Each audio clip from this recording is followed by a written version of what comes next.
अब गतिविधियां विस्तार के साथ। बुरहानपुर के गढ़ताल में मजदूरी कर रहे 3 मजदूरों पर बिजली का पोल गिरने से तीनों दबने पर घायल हो गए। मौजूद लोगों ने निजी वाहन की मदद से सभी घायलों को उपचार के लिए जिला अस्पताल में पहुंचाया, जहां पर डॉक्टरों की टीम उनका उपचार कर रही है। बुरहानपुर के गढ़ताल में मजदूरी कर रहे 3 मजदूरों पर बिजली का पोल गिर गया। दबने से मजदूर घायल हो गए। सभी घायलों को उपचार के लिए जिला अस्पताल में भर्ती किया है। सोमवार दोपहर 2 बजे गढ़ताल में मजदूरी कर रहे 3 मजदूरों पर बिजली का पोल गिरने से तीनों घायल हो गए। मौजूद लोगों ने निजी वाहन की मदद से तीनों घायलों को उपचार के लिए जिला अस्पताल में भर्ती कराया। घायल चंद्रकांत हिगौले, विनोद सोलंकी और सूरज चौधरी ने जानकारी देते हुए बताया कि हम तीनों मजदूरी करने के लिए ठेकेदार योगेश चौधरी के यहाँ पर गए थे। बिजली के पोल गाड़ने का काम कर रहे थे, तभी अचानक बिजली का पोल तीनों पर गिर गया, जिससे हम तीनों दबने पर घायल हो गए। सभी घायलों को उपचार के लिए जिला अस्पताल में भर्ती किया है। डॉक्टरों की टीम उपचार कर रही है। 3 आदमी गया था, खंबा गिर गया था काम करते हुए। कहाँ पर काम कर रहे थे? गढ़ताल क्या काम कर रहे थे? लाइन का। क्या तीनों दब गए? तीनों मजदूरी कर रहे थे? काय का खंबा गिरा है? लाइन का। बुरहानपुर के इंदौर इच्छापुर हाईवे के निमाड़ हॉस्पिटल के पास मार्ग पर बड़े बड़े गड्ढे हो गए हैं, जिस कारण वाहन चालक गिरने से घायल हो रहे हैं, जिसको लेकर आज क्षेत्रवासियों ने विरोध जताया और जिम्मेदारों से इस और ध्यान देकर मरम्मत की जाए इसकी गुहार लगाई। बुरहानपुर के इंदौर इच्छापुर हाईवे के निमाड़ हॉस्पिटल के पास हुए रोड पर बड़े बड़े गड्ढों को लेकर लोगों ने विरोध जताया। सोमवार दोपहर 2:30 बजे हुए इंदौर इच्छापुर हाईवे के निमाड़ हॉस्पिटल के पास रोड पर हुए बड़े बड़े गड्ढों को लेकर लोगों ने विरोध जताया।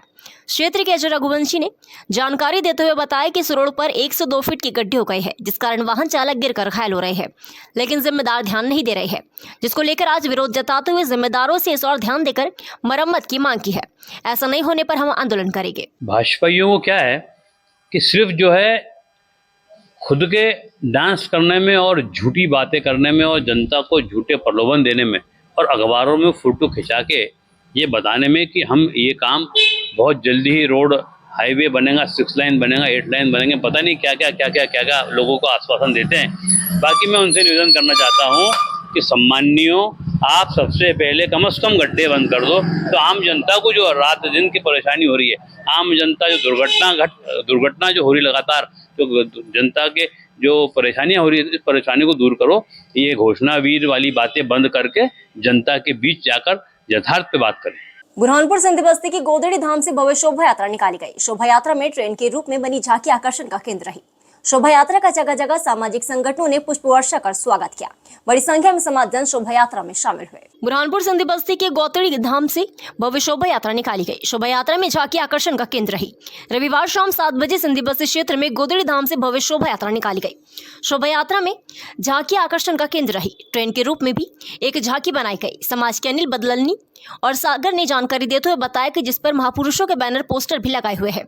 तो वही जलगांव साहब से आए संत देवीदास साहब के सानिध्य में स्वयं साक्षात हाजरा हजूर आशीर्वाद देते रहे। जगह जगह सामाजिक संगठनों ने पुष्प वर्षा कर स्वागत सम्मान किया। शोभा यात्रा मुख्य मार्गों से होते हुए गोदड़ी कैंप पर पहुंचकर समाप्त हुई। बुरहानपुर के लालबाग थाना क्षेत्र के परफेक्ट कॉलोनी में फटाखा फोड़ने की बात को लेकर विवाद हो गया। विवाद इतना बड़ा कि पड़ोसी पिता पुत्र ने एक व्यक्ति पर लाठी डंडों और चाकू से हमला कर उसको घायल कर दिया। घायल को जिला अस्पताल में भर्ती किया है। डॉक्टरों की टीम घायल का उपचार कर रही है। बुरहानपुर के परफेक्ट कॉलोनी में पटाखे फोड़ने को लेकर विवाद हुआ। पिता पुत्र ने पड़ोसी पर चाकू से हमला कर दिया। घायल को अस्पताल में भर्ती किया है। सोमवार दोपहर 1 बजे घायल हेमंत मदन यादव ने जिला अस्पताल में जानकारी देते हुए बताया कि परफेक्ट कॉलोनी में मेरी भांजी के घर के बाहर पटाखे फोड़ रही थी।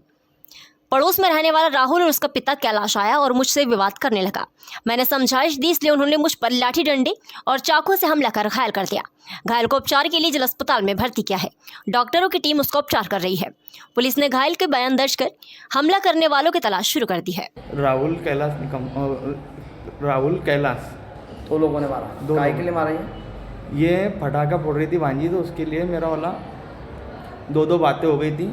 उसके कारण काय से मारा उन्होंने? उन्होंने रॉड से मारा और लड़के ने चाकू से मारा। या कान के टाके लगे और सर पे भी टाके लगे। कहाँ रहते हो आप? Lalbagh perfect colony. बुरहानपुर महाना संगम मंदिर के पास स्थित मध्य प्रदेश राज्य ग्रामीण आजीविका मिशन केंद्र पर महिलाओं को बनाना फाइबर से कपड़ा बनाने का निःशुल्क प्रशिक्षण दिया जा रहा है। महिलाएं प्रशिक्षण प्राप्त करने के बाद रोजगार पा सकती है।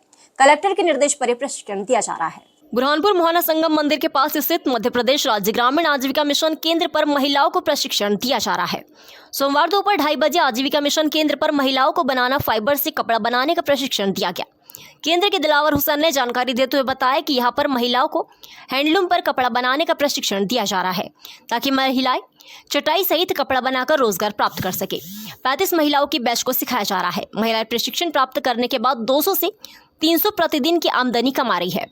कलेक्टर भव्या मित्तल के निर्देश पर आजीविका मिशन की ओर से महिलाओं को निःशुल्क प्रशिक्षण दिया जा रहा है ताकि वे भी रोजगार प्राप्त कर सके। अब वक्त तो चला है आपसे विदा लेने का। मुझे और मेरी पूरी टीम को दीजिए इजाजत। नमस्कार।